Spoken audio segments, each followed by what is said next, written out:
Irmão, irmã, Apocalipse capítulo 10.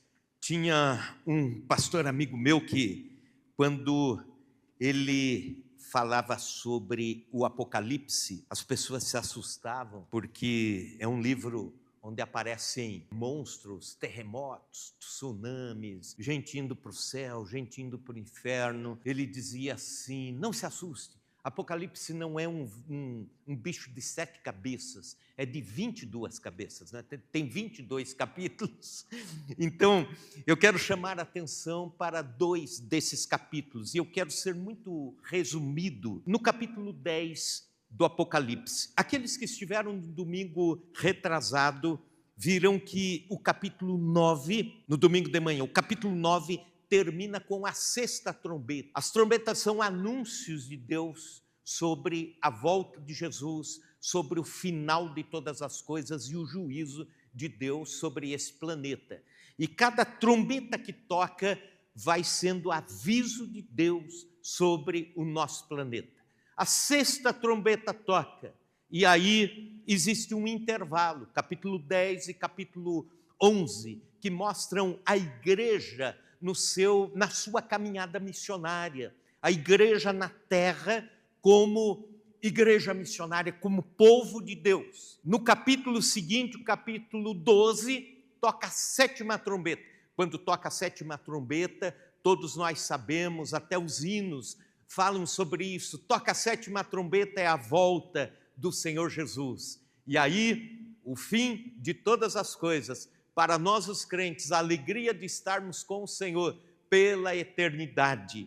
Para aqueles que se perdem, a infelicidade de irem para a eternidade sem Deus. Mas aí, no capítulo 10, João e o livrinho, né? Alguns versículos aqui são importantes. Por exemplo, o versículo 1 e 2 e 3, João vê um anjo forte descendo do céu, envolto a uma nuvem, o rosto era como de sol, as pernas como colunas de fogo, na sua mão um livrinho aberto, e pôs o pé direito sobre o mar e o esquerdo sobre a terra, e bradou em grande voz, como ruge um leão, e quando bradou, desferiram os 7 trovões, as próprias vozes. Logo que falaram os 7 trovões, eu ia escrever, mas ouvi uma voz do céu dizendo: guarda em segredo as coisas que os 7 trovões falaram e não as escrevas. Em outras palavras, João vê um anjo trazendo um livrinho para as suas mãos. Não é o mesmo livro da vida, não é o mesmo livro da história que nós vimos selado com os 7 selos.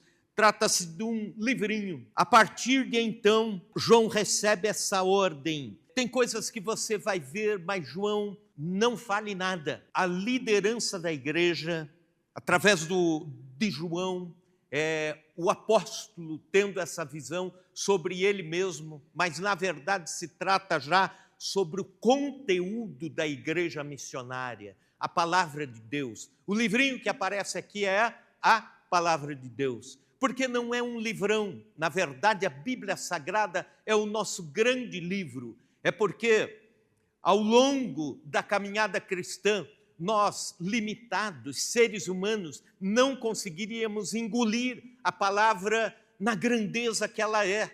Então é um livrinho, ele é visto como um livrinho que dá para comer. E João come o livrinho, a ordem que ele tem: coma o livrinho.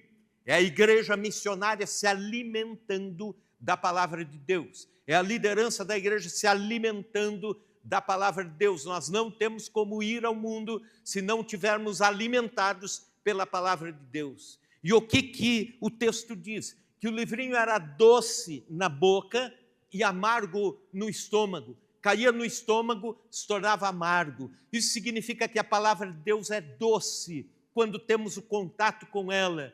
Quando alguém recebe Cristo como Salvador, é a mensagem de evangelismo, é a mensagem de esperança que a Bíblia Sagrada traz. Mas, quando chega no estômago amargo, o que significa isso? Que a Bíblia Sagrada também nos confronta. Remédio bom é remédio amargo. Já ouviram isso em algum lugar? com a Bíblia Sagrada da mesma forma. Você não pode, meu irmão, pegar só aqueles versículos de promessa assim, ou então só deixar o Salmo 91 aberto em cima do balcão da entrada da casa, ou então só ler os salmos. Não, leia textos que confrontem você, confrontem o seu pecado, a sua vida, a nossa vida. Precisamos disso. É a palavra de Deus doce ao paladar, mas caindo no estômago amargo, mas para a nossa nutrição. E João recebe esta ordem do discernimento, da ponderação, do cuidado, da sensatez. Nem todo alimento que você receber, nem toda palavra que você ver, você vai poder falar, porque vai chegar o tempo certo de mistérios serem revelados. Isso significa que ao longo da vida da igreja, Deus nunca vai nos permitir falar tudo aquilo que o mundo precisa ouvir, tudo aquilo que as pessoas precisam ouvir. Isso é discernimento, é você falar em doses certas, é você evangelizar em doses certas, é trazer conhecimento de Deus a quem não conhece em doses certas. Quando vejo esse versículo 4, eu ia escrever, mas ouvi uma voz do céu dizendo: guarda em segredo as coisas que os 7 trovões falaram e não as escrevas. É a ideia de que, por vezes, o mundo não está preparado para o conteúdo que a igreja tem. Isso é muito sério. Nem sempre nós somos autorizados a falar tudo aquilo como igreja do Senhor que temos visto e ouvido, porque o mundo não entenderia. Quem não conhece a Deus não entenderia. Este é o capítulo 10. Agora vamos para o capítulo 11, o capítulo mais missionário de dentre o livro de Apocalipse. Dos 22 capítulos, o mais missionário. E vamos entender o porquê ele é o capítulo mais missionário. Passa, por favor, as telinhas aqui. Se você consegue ler, acompanhe aí como está o nosso planeta hoje com relação ao Evangelho. Está escrito: resumo global dos povos não alcançados. 2025 anos depois de Cristo, a situação dos povos não alcançados pelo Evangelho ao redor do mundo ainda continua preocupante. Somos 8,03 bilhões de habitantes no planeta, dos quais 42,1% da população mundial não ouviu o Evangelho. Quase metade deste mundo não ouviu o Evangelho de Cristo. Ainda há cerca de 6.738 grupos não alcançados pelo Evangelho. Existe a média de um missionário para cada 7,4 grupos ainda não alcançados. Grupos etnias, ou tribos, ou nações. No Brasil, existem 258 tribos indígenas no nosso país. Você pensa, o Brasil está evangelizado? Não está evangelizado. Escute esse dado, leia. No Brasil, 258 tribos indígenas, apenas 34 dessas possuem o Novo Testamento traduzido na sua língua. Isto é, 136 não tem nada da Bíblia traduzido, 118 tribos não possuem missionários, e há cerca de 310 grupos indígenas pouco ou ainda não evangelizados. E quando olhamos para esses dados e voltamos os nossos olhos para o Apocalipse 11, nós entendemos qual o desafio desse capítulo para a minha, para a sua vida, para a nossa vida como igreja. Pois bem, começando o capítulo 11, uma introdução, os 2 primeiros versículos. Foi-me dado um caniço semelhante a uma vara, e também me foi dito: dispõe-te e mede o santuário de Deus, o seu altar e os que nele adoram. Mas deixa de parte o átrio exterior do santuário, e não o meças, porque foi ele dado aos gentios, estes por 42 meses calcarão aos pés a cidade santa.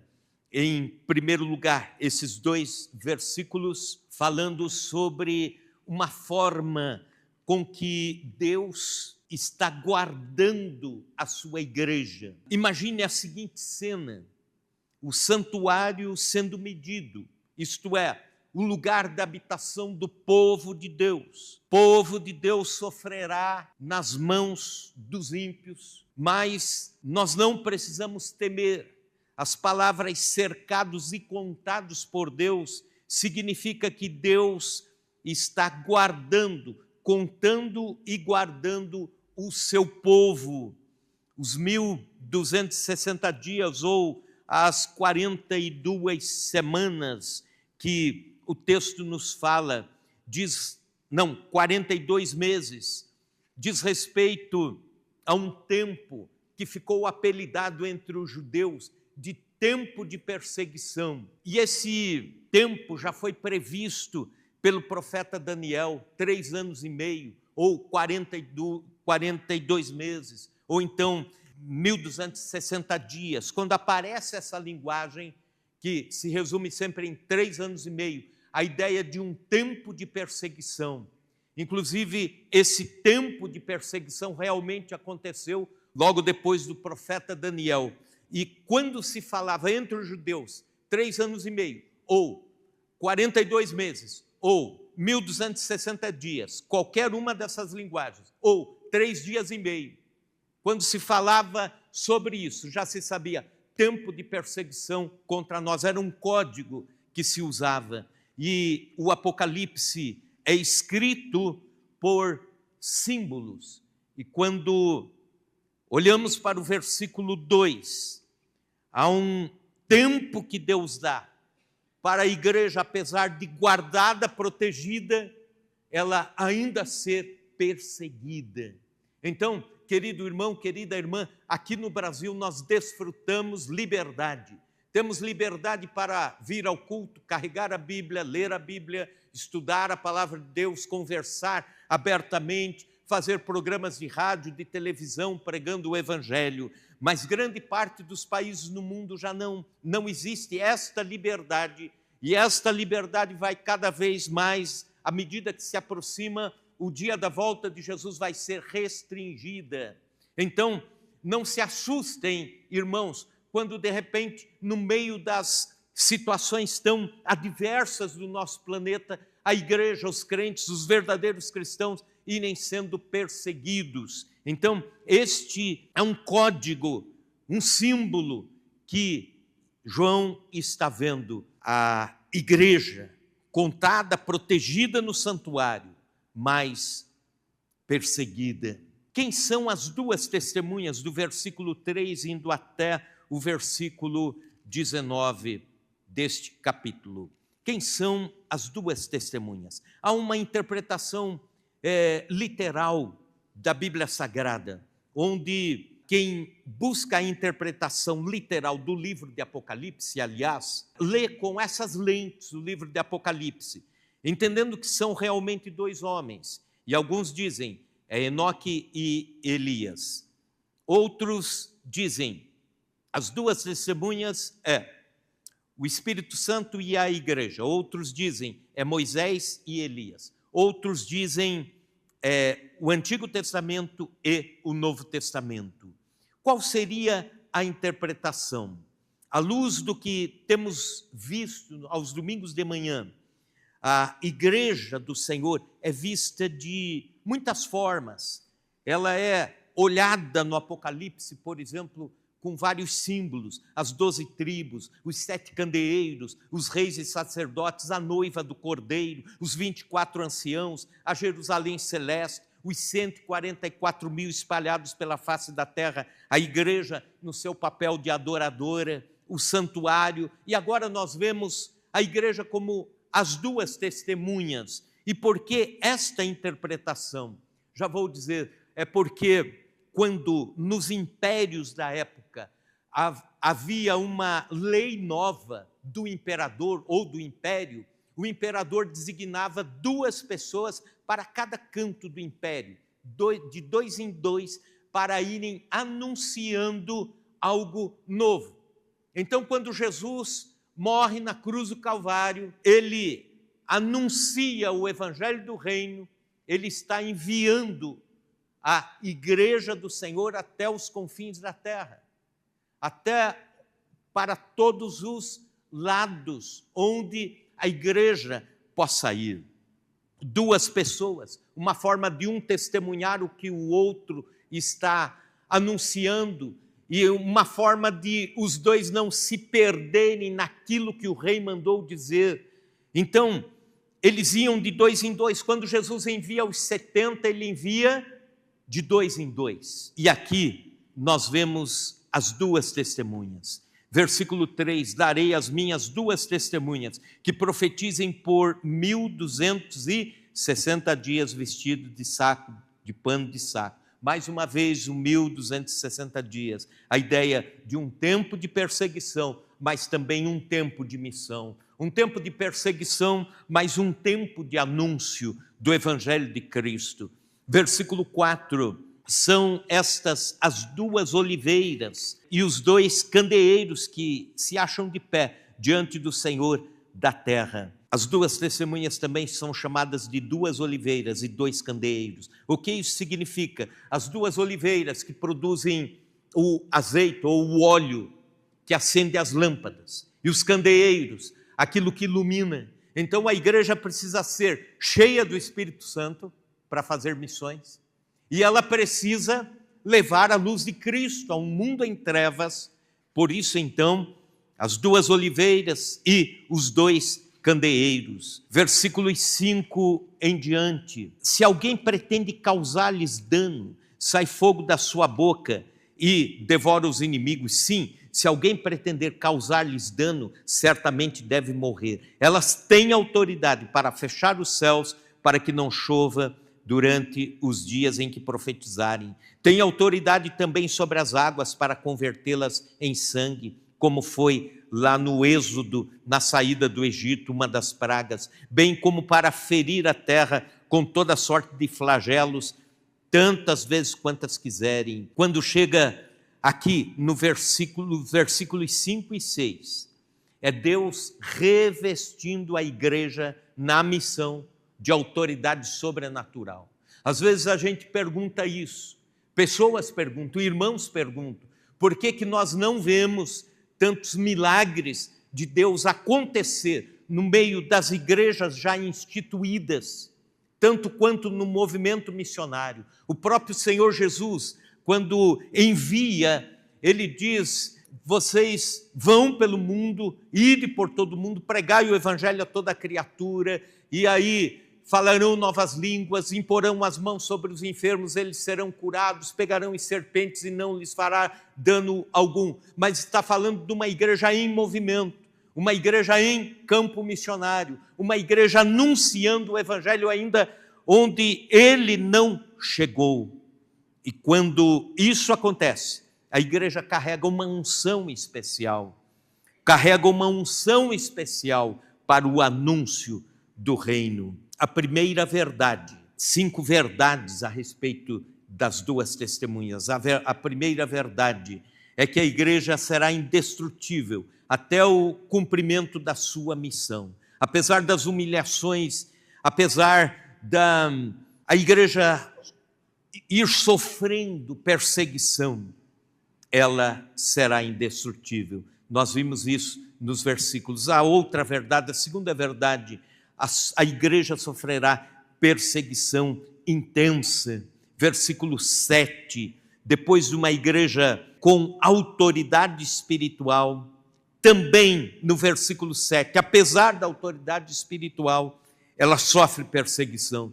Quando tiverem então concluído o testemunho que devem dar, a besta que surge do abismo pelejará contra elas e as vencerá e matará. A palavra martírio ou marturel, que é testemunha, são palavras parecidas. A ideia é a seguinte: testemunha é alguém que conta a verdade sobre fatos que viu, até as últimas consequências, se necessário for a morte. Então, martírio e testemunho estão ligados, são palavras ligadas. falar de Jesus, testemunhar de Jesus, pode, em alguma última consequência, levar pessoas ao martírio. Por que são chamadas de testemunha? Por causa disso. E por que a perseguição, a besta que sobe do abismo? É o sistema ideológico, operacional do mal. Nós vamos ver daqui a alguns capítulos, nos próximos domingos de manhã, o surgimento do anticristo, um governo mundial. E quem mantém esse governo mundial? Um sistema. Como é chamado esse sistema? A besta. A perseguição ao cristianismo é ideológica, é operacional, é de muitas formas, é discreta, é intelectual e assim por diante. Em alguns lugares é frontal. Não pense apenas que o cristianismo é perseguido frontalmente através de violência apenas. Versículo 8: e a matará, e o seu cadáver ficará estirado na praça da grande cidade que espiritualmente se chama Sodoma e Egito, onde também o seu Senhor foi crucificado. Um sistema de opressão contra o povo de Deus, a tal ponto que se pensa que a igreja morreu, que o verdadeiro cristianismo morreu. Mas na verdade não é sepultado. A ideia assim, é morto, mas não sepultado. Há uma possibilidade de voltar. Ao longo da história, a igreja tem sofrido ataques externos e ataques internos. Externos, por exemplo, 1572, o massacre dos crentes dos huguenotes na noite de São Bartolomeu. 1789, na Revolução Francesa, os cristãos sendo perseguidos e mortos. 1917, a Revolução Russa e o surgimento do comunismo. Só no leste europeu, por causa do comunismo, em 70 anos, foram mais ou menos 18 milhões de crentes mortos por causa do Evangelho de Cristo, tão somente por serem cristãos. Século 20 e 21, o radicalismo islâmico. Agora a perseguição interna. A igreja também sofre com o idealismo desse mundo. Às vezes a perseguição é pior aqui, inclusive para vocês, jovens, universitários, do que se fosse frontal, através da violência. Por exemplo, nos é oferecido o humanismo, que é a ideia de que Deus está limitado e o que está valendo é o homem, o ser humano. Na própria Igreja de Cristo, um movimento que surgiu há quase 100 anos atrás, chamado Alta Crítica, procurando desconstruir muitos textos bíblicos, dissecar o que é palavra de Deus e parte da Bíblia como um livro lendário e tudo mais. Materialismo, reduzindo a visão espiritual da igreja apenas a uma associação religiosa. O institucionalismo, tirando aquele lado gostoso de família, da vida da igreja, do povo de Deus. O sectarismo, isto é, a divisão entre o povo de Deus e assim por diante. Os ataques internos. A terceira verdade, a vitória do mundo sobre a igreja será infundada. Já lemos o versículo 8. Igreja quase morta, estirada na praça. Considerada pelo mundo como morta. Quando leio esse texto, me sobrevém um temor de Deus, porque chegará um tempo, e nós devemos estar preparados para esse tempo, de que os ataques internos e externos serão tão grandes que os inimigos da igreja do Senhor vão dizer isso. Desapareceu, já não tem crente raiz, já não tem crente bom. Aquele povo que dava glória a Deus, lia a Bíblia, vinha orar de madrugada, vinha nos cultos de quarta-feira, ouvia a palavra de Deus, lia a palavra de Deus, sumiu. É o que o mundo irá em algum momento dizer sobre nós. Sumiu, desapareceu, estirada na praça. E aí vem algo aqui que precisa de um esclarecimento. Na praça da grande cidade que espiritualmente se chama Sodoma e Egito, onde também o seu Senhor foi crucificado. Ora, o Senhor não foi crucificado nem no Egito, nem em Sodoma. Por que isso, então? Ele foi crucificado em Jerusalém. A palavra Sodoma, quando citada entre o povo judeu, eles já entendiam corrupção. Corrupção em todos os sentidos. Corrupção moral, corrupção ética, corrupção em todas as áreas. Sodoma, Egito, opressão. Então, o Senhor Jesus foi morto por causa da corrupção, inclusive a corrupção religiosa, e a opressão, o Velho Egito. Então, espiritualmente, essa áurea que abateu o próprio Senhor Jesus há 2025 anos atrás, é a mesma que estará procurando abater a vida da igreja do Senhor Jesus. E o versículo 9: então muitos dentre os povos, tribos, línguas e nações contemplam os cadáveres das duas testemunhas por 3 dias e meio. E novamente aparece o 3 dias e meio. Como lá em cima apareceu os 42 meses, os 1260 dias e os 3 anos e meio, da mesma forma, e não permite que esses cadáveres sejam sepultados. A igreja sendo perseguida por um tempo agora mais curtinho, não são mais 3 anos e meio, mais 3 dias e meio. Imagino um compacto de perseguição de alto teor contra a igreja em algum momento da história. Mas o mundo não será vitorioso nessa perseguição. Versículo 10: os que habitam sobre a terra se alegram por causa deles, realizarão festas, enviarão presentes uns aos outros, porquanto esses 2 profetas atormentaram os que moram sobre a terra. A ideia de que a igreja incomoda, a igreja do Senhor incomoda. Havia um pregador no passado que ele dizia assim, o Costa Dias, ele dizia assim: se o teu evangelho não está incomodando alguém, você não está vivendo o verdadeiro evangelho. Puxão de orelha, né? Se a gente quiser ser muito bonzinho para com o mundo, a gente vive igual ao mundo, a gente não incomoda o mundo. E o versículo 10 nos fala sobre isso.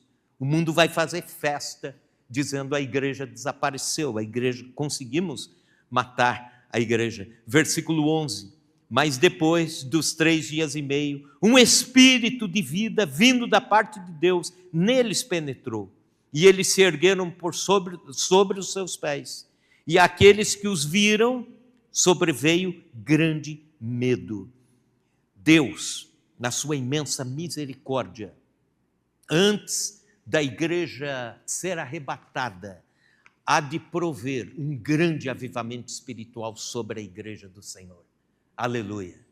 A igreja vai ser perseguida, a igreja vai ser dada como morta, mas antes da 7ª trombeta tocar, Deus vai soprar com o Espírito sobre a igreja, e a igreja começará a se erguer e ser glorificada sobre a terra, diante dos nossos inimigos. Aleluia. Você pode dizer um glória a Deus? Aleluia. São palavras vivas da parte de Deus. Então, a 4ª verdade agora: a igreja será arrebatada. Versículo 11: mas depois dos 3 dias e meio, um espírito de vida, vindo da parte de Deus, neles penetrou, e eles se ergueram sobre os pés, e àqueles que os viram sobreveio grande medo. E as 2 testemunhas ouviram grande voz vinda do céu, dizendo-lhes: subi para quê? E subiram ao céu numa nuvem, e os seus inimigos as contemplaram. A igreja do Senhor sendo chamada no meio da perseguição e num avivamento espiritual, e Deus dizendo: vem para cá. Aleluia. Os céus um dia vão se abrir e nós vamos estar lá com Deus, vamos entrar ouvindo a voz de Deus: sobe para cá, vem para cá. Se deu o tempo, completou-se o tempo de Deus para a vida da igreja.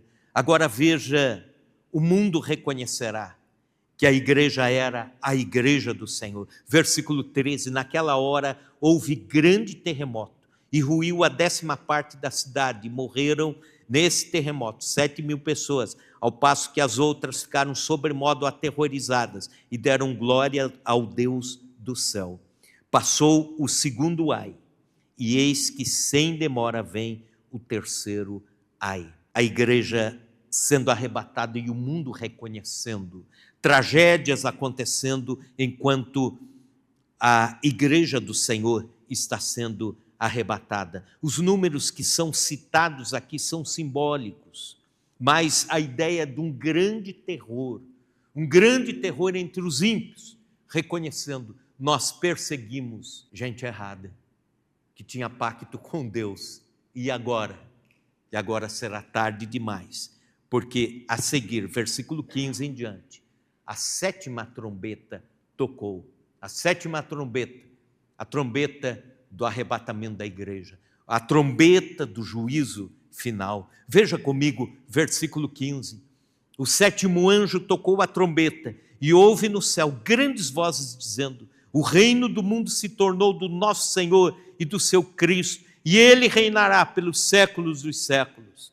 E os 24 anciãos que se encontram sentados no seu trono diante de Deus, prostraram-se sobre o seu rosto e adoraram a Deus, dizendo: graças te damos, Senhor Deus Todo-Poderoso, que és e que era, porque assumiste o teu grande poder e passaste a reinar.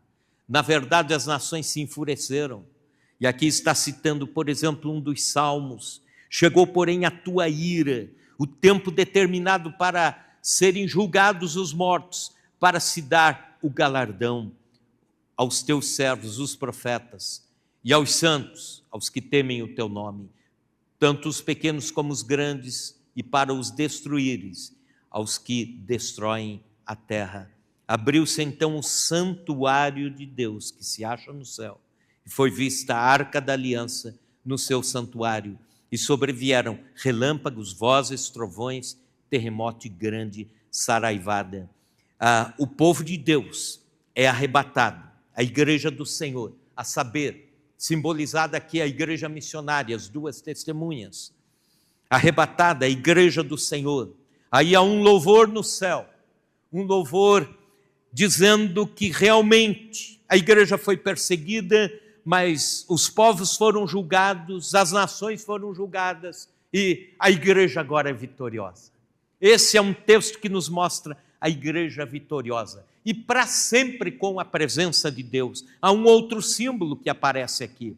Abriu-se então o santuário de Deus que se acha no céu e foi vista a arca da aliança no seu santuário. Não é que aquela arca lá do tempo dos sacerdotes, a arca de ouro que tinha os querubins com as mãos estendidas, os varais, por dentro o maná, também a vara de Arão que floresceu, e não é a figura, não é a arca material, no céu não há objetos materiais.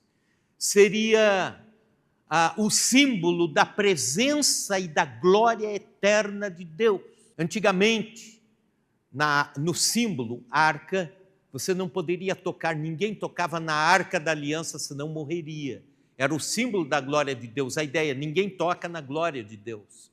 Uzá foi o que tentou cuidar da arca quando os bois tropeçaram, a arca ia cair e ele aparou com a mão para que a arca não caísse. E a Bíblia diz que ali ele morreu fulminado, tentando ajudar, mas não podia tocar na arca de Deus. Mas aparece essa arca, esse símbolo no céu, dizendo: a glória de Deus agora está disponível para nós. A glória de Deus agora está para a gente. Vamos viver com ela pela eternidade. O capítulo 11, não esqueça, é o capítulo da igreja missionária nos últimos tempos. É o capítulo da igreja levando o evangelho 2 a 2, as duas testemunhas. É o capítulo do sofrimento da igreja missionária, mas é o capítulo da glorificação e do arrebatamento da igreja. Aleluia!